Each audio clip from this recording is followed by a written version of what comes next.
Hello, ladies and gentlemen. So, university apologizes for students pictured in blackface. The image is repulsive, so I gotta warn you, you can see it. It's all on social media, it's on Snapchat, and here we go. The University of Tennessee, Knoxville is apologizing for the repulsive behavior of a few students after an image featuring two individuals in blackface surfaced online. A student unrelated to the incident took to her Twitter on Thursday morning to share the image of four fellow University of Kentucky students, UTK students, which was originally sent through Snapchat. The screenshot featured two of the white students wearing what appears to be charcoal face masks, and it includes racial comments via the on-screen text, including hashtag Black Lives Matter. And so here it is here. We for racial equality, boys, about to get this free college now that I'm black. Let's go. Hashtag Black Lives Matter. So this is it right here. I thought long and hard about posting this, but it hit an emotional spot for me for people to think that I did not earn what was given to me because of my race. And so this is here, and this is the students. These are your future doctors, lawyers, you know, possibly maybe people who might go into politics. These are future individuals. And so this is where their mindsets are. Uh, I don't believe it's just a few. So anyway, let's go down with the rest of the article. And so he put his little 2 cents in here, what he felt. So the student pictured are allegedly Cheyenne Gregory and George Morency, Blake Hensley, and Ethan Kelly. Ethan reportedly, one of the students in blackface, issued an apology on Twitter under Ethan Fiat, writing that the unnecessary immature comment was a dumb decision. And so there's Twitter pics. Ethan Felix, so he didn't even really want to give what looks to me, he didn't want to give a real name, even though we know what it is. So Cheyenne, one of the two not pictured in blackface, also wrote an apology on Twitter user who posted the photo and said that she wasn't aware that the person who posted it to Snapchat would be writing those racist remarks. And so I appreciate the apology, Jazz. Okay. So, hey, I saw the post you made about the racist Snapchat post, and I would just want to say that I wasn't aware that the guy in who made the post made a racist comment along with it. I'm also in the photo, and I just want to apologize. I respect struggle, and I didn't grow up with much either. So him making those comments is ridiculous. I literally thought he was just taking a picture of the face mask. Again, I'm really sorry, and I'm trying to contact anyone who was offended so I can apologize. This is why you got to be careful with those type of jokes. Those aren't really jokes, and you know, this is what happens. This is the racial comment that was given. And so I'm going to leave it at that. And so people throughout the replies asked the administrators at the university to address the issue and thanked the Twitter user Jazz for publicizing the image in an effort to bring it to the university's attention on Thursday afternoon. The university responded with a statement. And so this person named Jazz is the one that brought it to the attention that people were doing this from this particular university and posting it on all over social media. And so, okay, it goes on to say on Thursday afternoon, the university responded. So the image is repulsive and the caption abhorrent. The racism displayed in the image does not represent the behavior that we expect of students on our volunteer values. The statement read in part, The Bias Education Response Team, in collaboration with the Office of the Dean of Students, has been made aware of the situation and the university is determining how to handle the incident.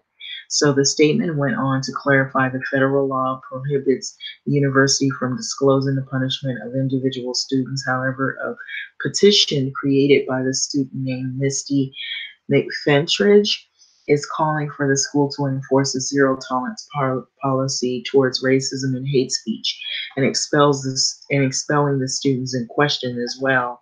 And so on Thursday evening, the University Office of Multicultural Student Life hosted an event at the Friesen Black Cultural Center to discuss recent campus events.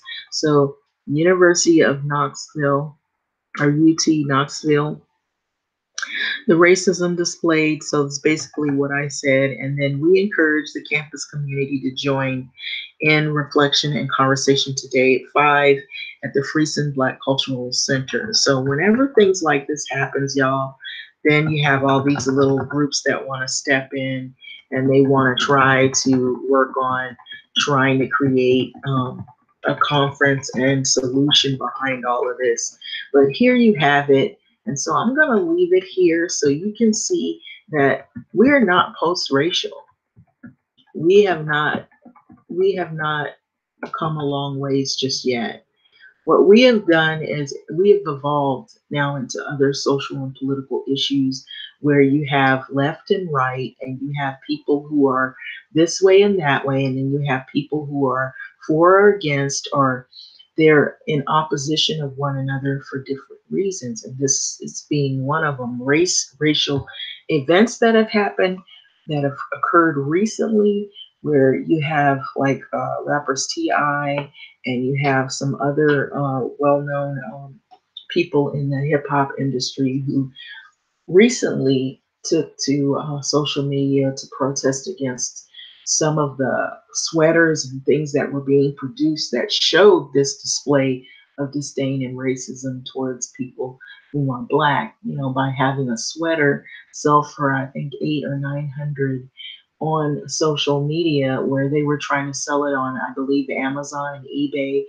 And it pictured the sweater where people were looking like they were in blackface. You had the big protruding red, what looked like red lips, and all the sweater was black. And now you have a university, which in a university, this is a place of academia and learning and our future um, in our hands. Basically, these are the people of the future, and so if they're wearing blackface and mask and charcoal, and then this girl here, she claims it seems as though in her response, she said she didn't know that it was going to be posted with the racial comment underneath. But think about it, you were in blackface. That's right there, that's bad enough.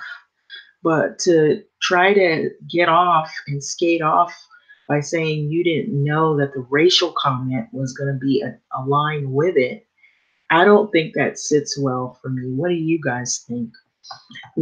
She claims, the girl that's in this picture here claims that she didn't know that it was going to have the racial statement on attached to it. So let's blow that racial statement up. What does it say here? We for racial equality, boys. About to get this free college now that I'm black. Let's go. Hashtag Black Lives Matter. So these are future doctors, lawyers, maybe people in politics, people in government, people who work as CEOs and in companies. This is our future here, you guys. This could be your boss, your future manager or co-worker, maybe your future, building owner, possibly. And so this is what we have here. No, we have not really, really effectively gotten past the race thing. So whenever people say to you on social media, why do black people always talk about race? Well, look here. This is why. It's not us, it's you. This is definitely the reason why. It's because you keep bringing the issue up by doing things like this. And we realize that no, we haven't gotten post racial. No, we're not past race yet because you won't let it. You always remind us when you do things like this, and you taught your kids now to do this, that we have not come into a world where race is not the issue completely. So we are still in the race thing. It's never going to go away. And you remind us of that every day when you do these type of things like this. When you teach your kids this and they grow up to become your future university students and they post things like this on social media, lets us know that no, we have not completely gotten over the race issues. Like, comment, subscribe, and thanks for listening.